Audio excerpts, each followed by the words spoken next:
Welcome to the Digital Glue Podcast. These digital untangling episodes are brought to you by Crystal Kordalchuk, CEO and founder of Virtually Untangled. This podcast is for entrepreneurs who need untangling from the day-to-day tasks in their business. These virtual world untanglers never underestimate the power of a good idea. And if that sounds like a lofty goal, well, it is. A decade ago, Virtually Untangled was founded with the goal of creating meaningful digital experiences that connect with people.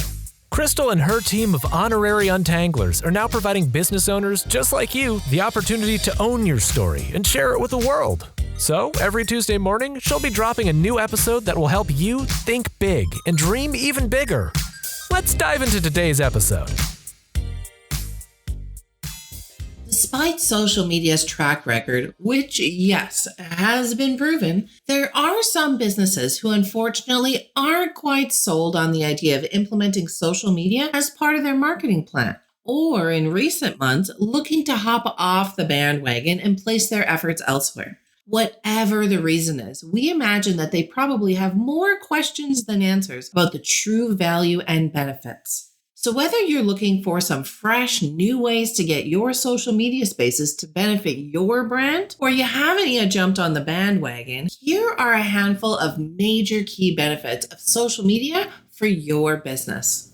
An increased exposure and brand awareness and equity. An opportunity to offer high-level customer service. A chance to learn about your target audience and future customers. A great marketing tool for creating trust and generating leads and sales.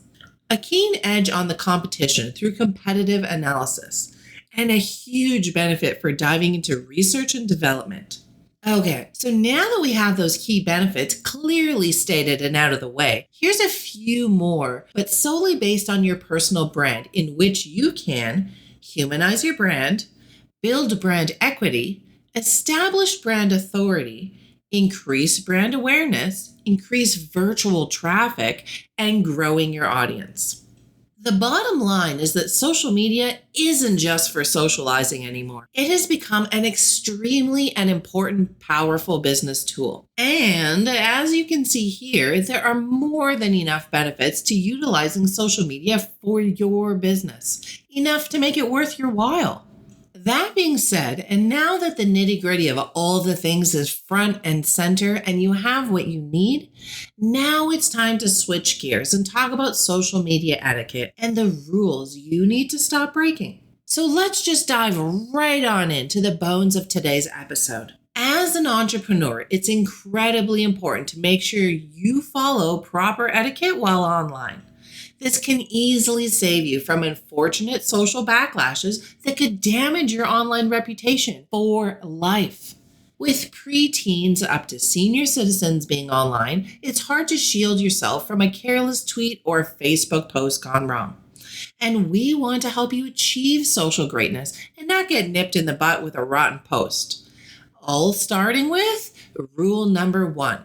It's better to play it safe than be sorry. It goes without saying that you should avoid sending out potentially offensive content, making sure you educate yourself on current topics, all the while ensuring your content is diversity friendly. This will only help your brand in the long run. In the container of the virtual world, it's a better safe than sorry kind of space when it comes to posting content alongside your branded images. And it's best that if you're unsure, to check in with your gut and go with whatever it's feeling. Rule number 2, consider the nature of the platform. The same concept as rule number 1 also applies here. For instance, Facebook is much more family and friend oriented, while LinkedIn is more focused on professional connections. It's all right to post entirely different things on different platforms, as each platform has its own audience. And each audience has their own expectations for things that they want to see and feel on the platform. In fact, it might even help boost your engagement. And by posting the right kind of content on each platform, this will help with keeping business and pleasure separate when it comes to your life on social. Rule number 3.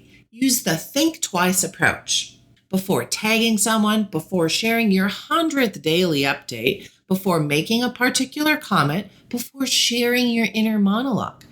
Thinking twice will help you maintain professional relationships online and while respecting those in your inner circle. Rule number 4, avoid engaging in aggressive debates. Whether in relation to the business world or your personal one, it's best to just leave well enough alone. As we know, it's all too easy to be in a reactive state when it comes to the opinions of others. Plain and simple, don't be reactive. Sure, sometimes it's a world of fun to watch celebrity wars or politicians hacking it out. Just don't get yourself into one.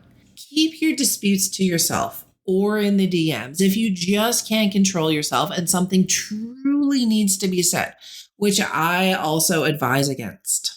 And do not bring them out for the rest of the world to see. These kinds of things can bruise your online reputation and sometimes permanently. So to put things lightly, you are responsible for everything you post, and everything you post will be a reflection of you. Rule number 5, don't become a spammy Sally. There's a very distinct line between thoughtful commentary, a quick personalized LinkedIn hello DM, helpful posts and links, and downright spam. And no, not the kind that comes in a can. One of my absolute hugest pet peeves that weirdly comes with the territory on LinkedIn just so happens to be all those fun people that look like you could really connect with, have a lot in common with, or perhaps even collaborate ideas with. Then bam, just like that, you're connected. And the very first thing they do is send you a DM pitch. Oh my God, seriously the worst. To me, that's spam. They're not looking to make a solid connection, engage personally, or even look at my profile so they can get to know me better. They're just looking to make a quick buck, an instant win. Ugh. A little hi, nice to meet you goes a long way.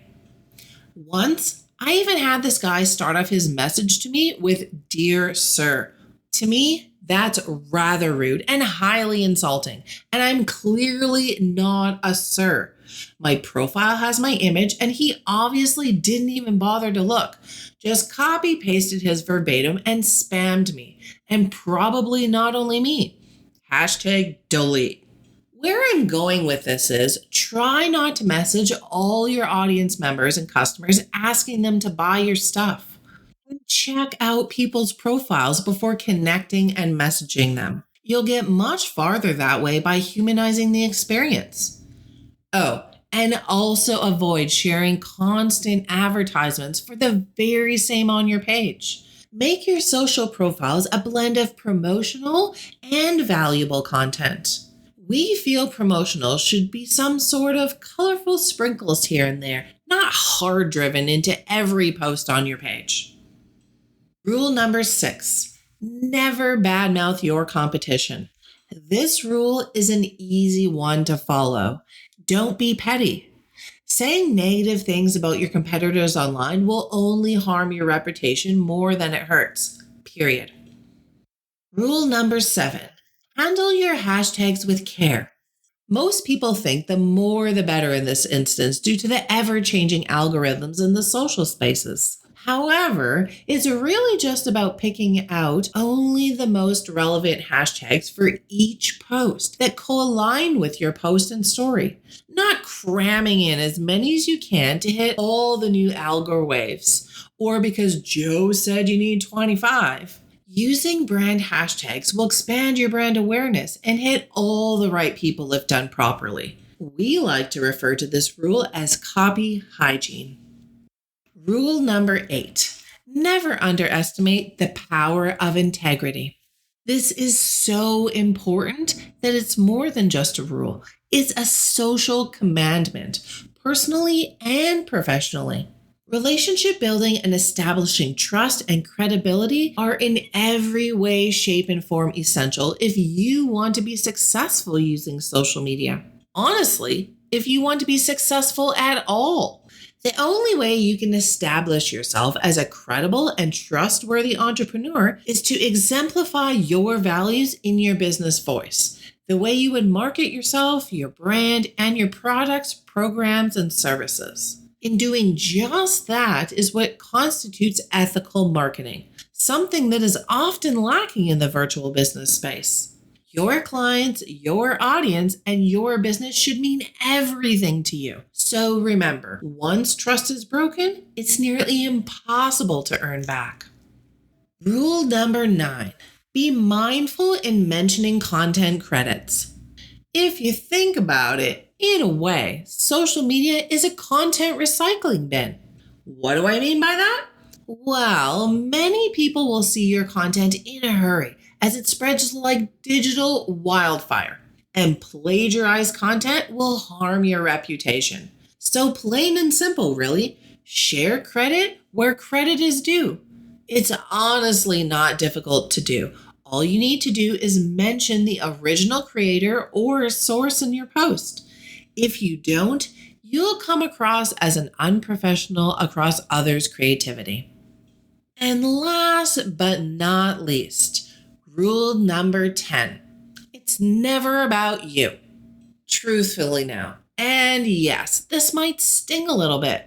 People don't care about your business. They care about their problems.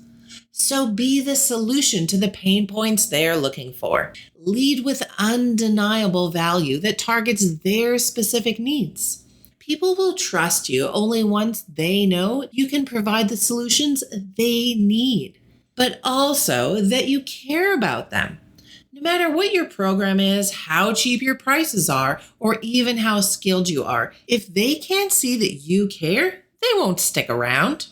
A great way to do this is to ask yourself every single time when you're ready to click that post button, will this pass your audience's WIFM? What's in it for me filter? So what I'm getting at with this last rule here is don't just use social media to promote yourself and all your business goodies. Give your audience what they want. Exclusive access to deals and giveaways, contests, personalized quizzes, and content from other sources of relatable topics. Capture their attention. Social media is ever changing, and so are the rules for etiquette. But being kind and treating others the way you wish to be treated, just like in the non-virtual world, is the best way to go about your social media ways. Remember, social media has tremendous power, more than you may realize. So it's super important to follow proper etiquette when you engage with others. This virtually social world moves far faster than the offline world, so it's crucial to think about cause and effect. Digital denizens aren't always quick to forgive. And that's a wrap. Virtually Untangled is a full-service business, which means they've got you covered on design and content right through to digital and organization. You'll form a long-lasting relationship with them as collaboration is central to everything they do. Now it's time to seize the moment and become inbox friends. It's easy to do. Just hop on over to virtuallyuntangled.com or their Facebook page to opt in and receive instant access to the most inspirational ride of your life. So what are you waiting for? Become inbox friends with VU. Until the next episode, keep untangling.